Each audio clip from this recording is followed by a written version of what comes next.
Hi everyone, we're now back with Claisen condensation. This is our next reaction. So after aldol, we are learning about how the alpha hydrogen gets deprotonated with a strong base.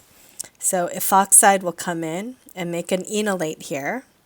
So we have this ethoxy group and an enolate right here, okay, with two hydrogens, but one is now removed. And that's because of ethoxide, which I would prefer if you rewrote it as ethoxide, because the sodium is just the counter ion to that. Once we have this enolate ion, then we're going to try to figure out a way that we got this reaction. So notice there's this extra carbon group, and where did that come from?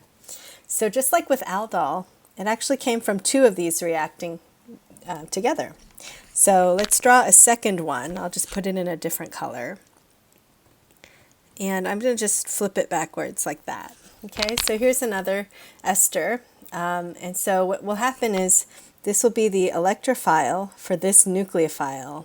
Okay, so this will come in, attack this carbonyl carbon, and we'll have this tetrahedral intermediate that forms. Okay, now notice that once this tetrahedral intermediate forms, you would generally protonate this, but notice with these two groups here, it's a hemiacetal in the making. And what we can do instead is to make this more stable, instead of a hemiacetal, we can lose that group as a leaving group. So we actually have an addition and then an elimination reaction. And then that is ultimately going to give us this. All right, so Claisen condensation, the reason why it's called Claisen is named after someone named Claisen. Condensation means you're losing, usually it means you're losing water, but in this case, because we have an ester, we're losing an alcohol. So this net loss is going to be of ETOH. Okay, so that's why it's called condensation. Also, two molecules coming together emitting a small molecule. That's the general sense of condensation. All right, so crossed Claisen can be when you have two different esters. So why don't we go ahead and use a strong base. Notice that this one has no alpha hydrogen. So we're going to make the enolate here, and then this will attack here. We'll get the addition, and then we'll do the elimination. All right, so what we get is in blue, we have this ester over here, and then this carbon is this one. This attacks here, so in red, regenerates the carbonyl and loses the OR group. So the red OR comes off as our leaving group. All right, and then this original alkoxide got protonated, and so there it is.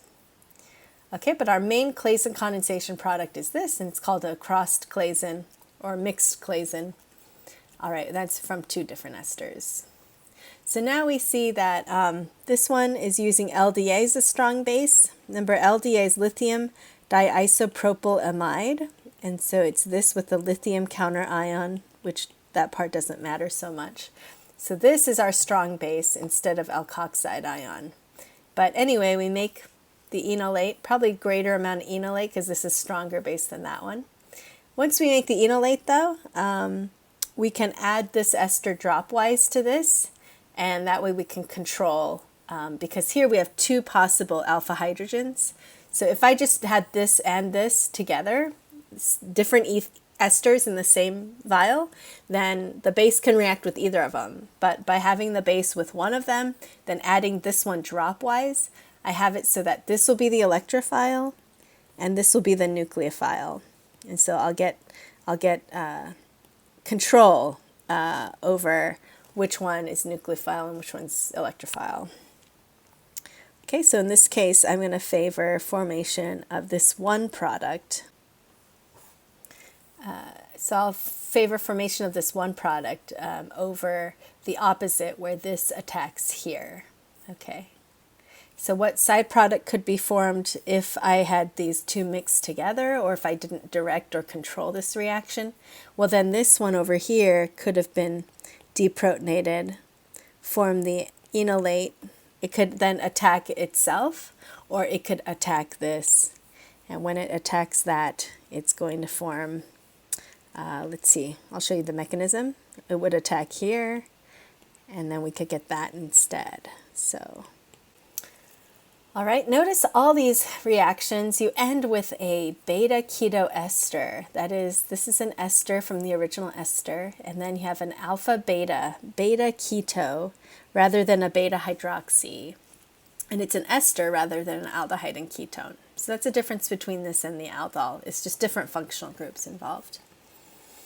Okay, but similar kind of mechanism, alpha enolate attacks as the nucleophile.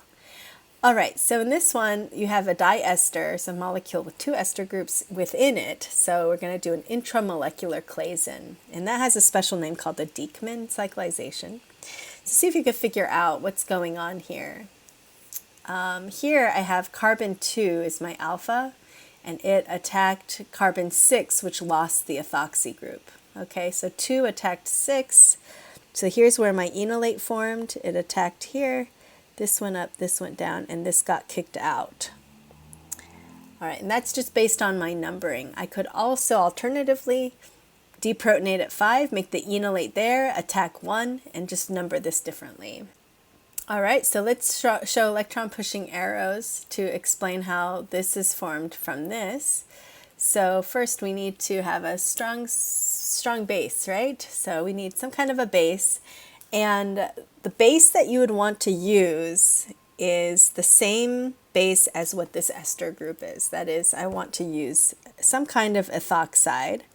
So you might want to use sodium or potassium ethoxide. And the reason why we don't want to use anything else is, let's say if we had a methoxide, it's possible that this group may get replaced by methoxide here, but I want this to be ethoxide. So I need to make sure that I use the same group to come in and attack as I have on the as part of the ester.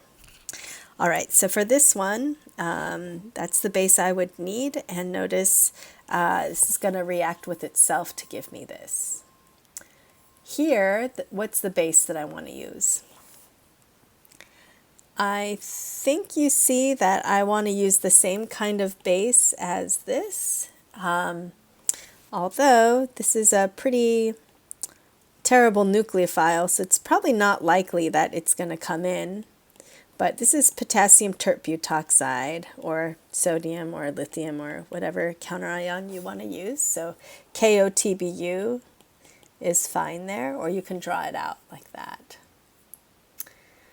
Okay, but here really anything would be fine because if it's pretty bulky, it's not gonna want to replace this group here.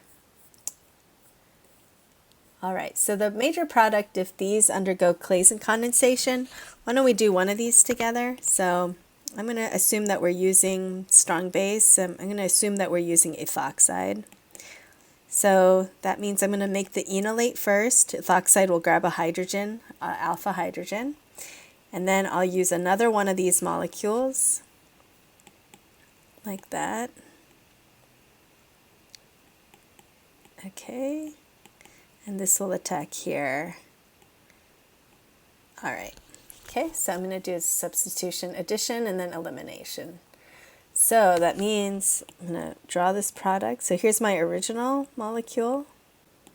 And then the one that got attacked right there. So there's my beta keto. Okay, so alpha, beta to this ester. Okay, so that's beta here. And then the rest of it. Okay, and you can draw it out here if you want. It's going to rotate. All right, so I would love for you guys to go ahead and give these a try.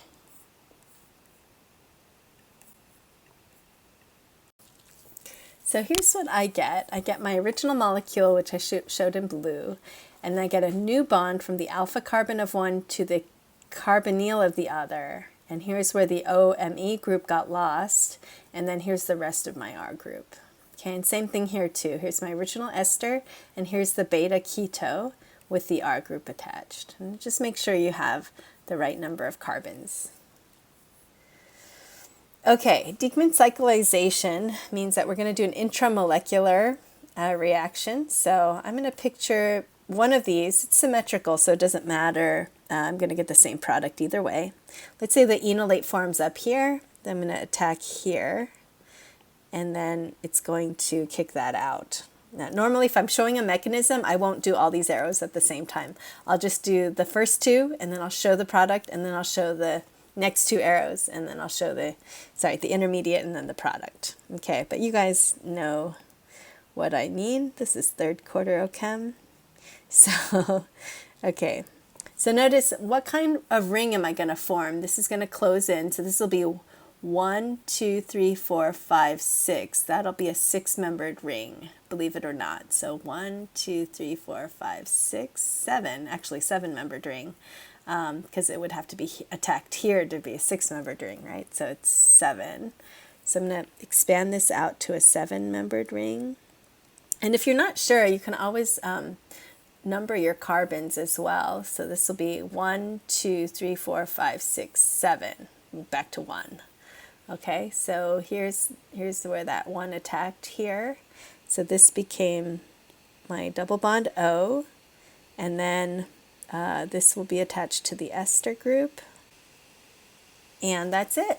Okay, so you can number these if you want to. 1, 2, 3, 4, 5, 6, 7. And you should be able to do that here. 1, 2, 3, 4, 5, 6, 7. All right, and why don't you guys try this one? Okay, and then for this one, we've got this alpha attacking here. So there's this right here is the alpha, and it's attacking there. This comes back down, kicks the ethoxy group out. We have carbon 2 then, 3, and then 4 and 5. So I numbered them here as well, just to keep track. Okay. All right, so we have a 5-membered ring here. The way I count it is 1, 2, 3, 4, 5. Takes 5 bonds to make it back to home. All right, and 2 possible intramolecular reactions here. So see if you can figure out why there would be 2 different ones. And I think you could see it's asymmetric. So that's the reason why. And so what are the 2 products you would get? Okay, so for this one, I see a beta keto ester where this is the enolate and attacks this carbon. So I get the methyl group that's alpha to this, or sorry, beta on the other side. So I get beta keto and a beta methyl on the other side. And then this way, if I do the enolate here and attack there, then the methyl is going to be in a different position. So it's going to be on the same side as so going this way versus going that way. It's over here, alpha, beta, gamma, delta. So it's way out here. All right, so hopefully you see how these 2 are different products. Okay, and the rest of these are for practice. So I highly recommend that you do as much practice as you can on this section.